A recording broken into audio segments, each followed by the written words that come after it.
Sabtu 3 Januari 2026, di sebelah kiri adalah jalan akses menuju rumah ibadah 6 agama. Tampak sedang dikerjakan dan akan dirampungkan sebelum Idul Fitri. Dan ini adalah jalan poros yang akan dihilangkan di masa depan. Nanti kita akan lewat jalan segmen 6C sebagai jalan utama di kawasan inti ini. Dan tampak parkiran motor membludak di bundaran Sumbu Barat. Dan dari sini mereka akan diantar dengan bis listrik untuk sampai ke area Plaza Seremoni IKN. Dan di jalan Sumbu Barat ini kita lihat di sore hari ini berbagai kendaraan masuk untuk menikmati suasana IKN pada sore dan malam hari, di mana lampu-lampu menyala. Dan ini jam 6 sore sudah mulai ramai yang masuk. Dan di hari Sabtu ini juga mencatatkan rekor yang luar biasa, di mana selain parkiran di Taman Kusuma Bangsa dan Jalan Sumbu Timur, Jalan Sumbu Barat ini juga sempat membludak tadi siang ya, sampai ke arah istana. Dan sekarang jam 6 sore tetap masih banyak pengunjung yang masuk ke dalam IKN karena begitu besarnya antusias, dan ini memanfaatkan momen libur Natal dan Tahun Baru. Dan memang jalan tol akan ditutup setelah tanggal 4 Januari nanti, jalan tol dari Balikpapan ke IKN. Dan memang jalan tol itu belum sepenuhnya rampung, karena kalau kita lihat dari segmen 3A itu hanya sampai ke segmen 6A. Dari segmen 6A tiba-tiba tolnya terpotong ya. Ada sebuah perbukitan dan pohon sawit yang sepertinya belum dibebaskan. Mudah-mudahan bisa segera ada jalan keluarnya, karena dari situ menuju ke kawasan inti itu sudah sangat dekat sekali, tapi kita dibuat memutar ya. Dan parkiran Taman Kusuma Bangsa ditutup karena di atas dan di basement sudah full.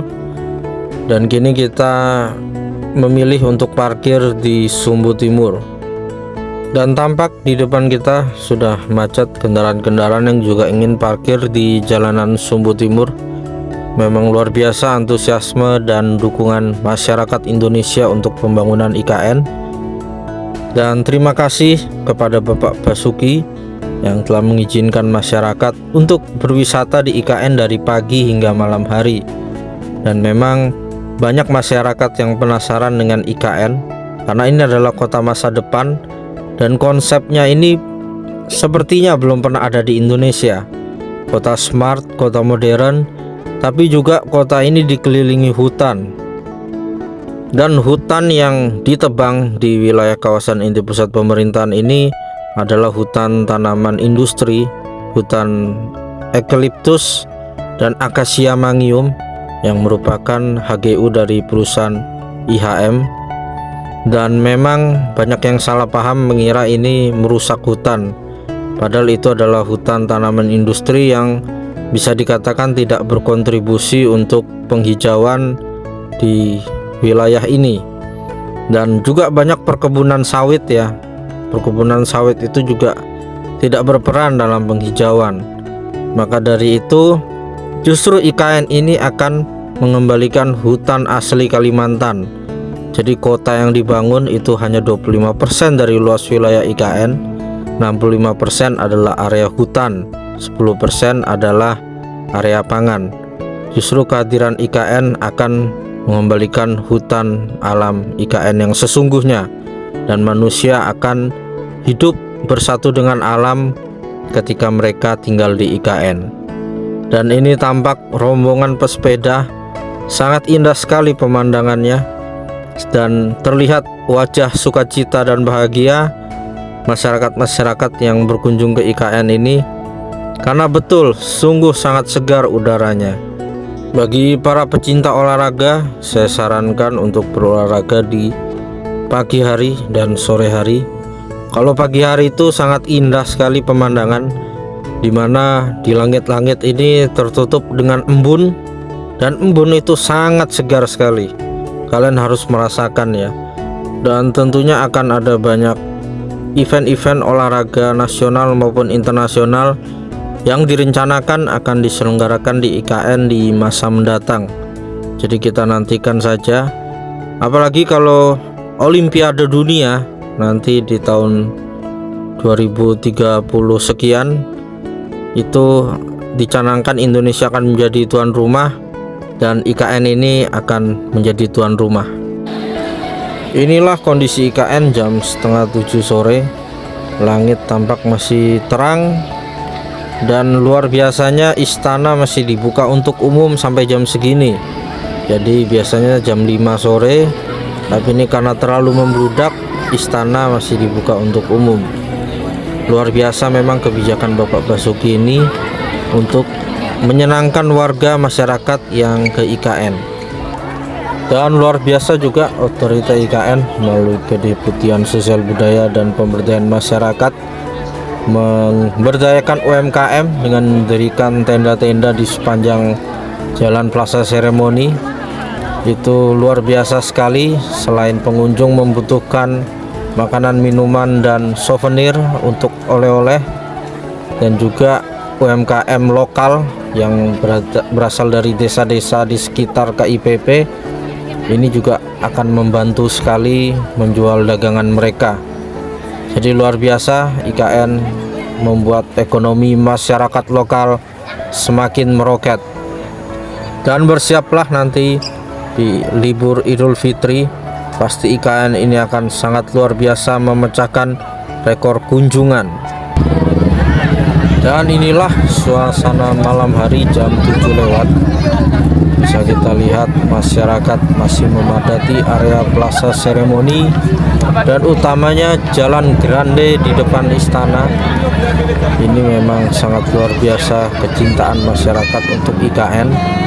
Bahkan sepantauan saya banyak juga yang berlesehan untuk menikmati keindahan IKN pada malam hari.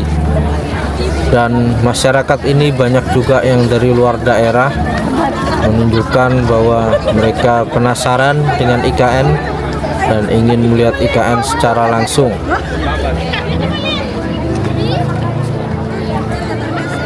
Luar biasa Bung Alek. Lagi nge-live dia datang tiba-tiba. Datang sampai bahasa dari sini.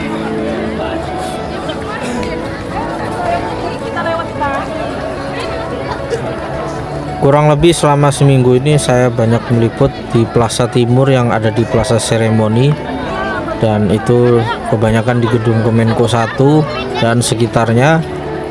Dan untuk nanti di hari Minggu tanggal 4 saya akan mencoba meliput di wilayah Kemenko 3, yaitu di Plaza Barat dari Plaza Seremoni. Di wilayah sana juga cukup ramai karena ada gedung Kemenko 3 dan ada gedung Oval Galeri, di mana masyarakat juga sering menggunakan bagian-bagian dari gedung-gedung tersebut untuk lesehan dan menikmati waktu bersama keluarga di IKN.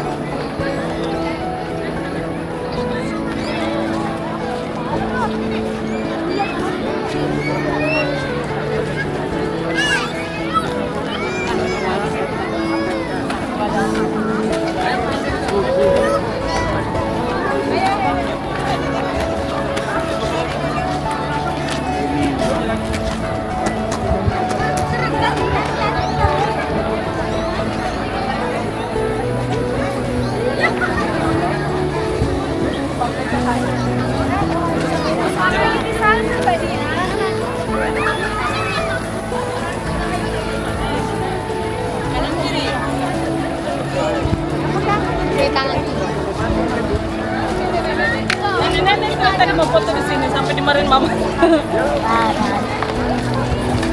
Kanan kanan. Ya Pak.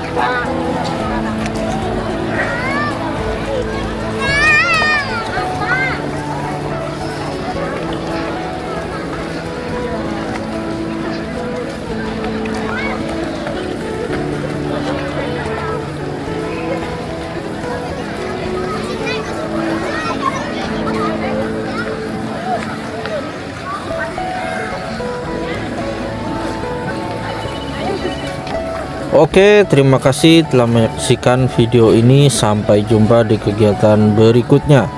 Salam Nusantara, salam Indonesia maju.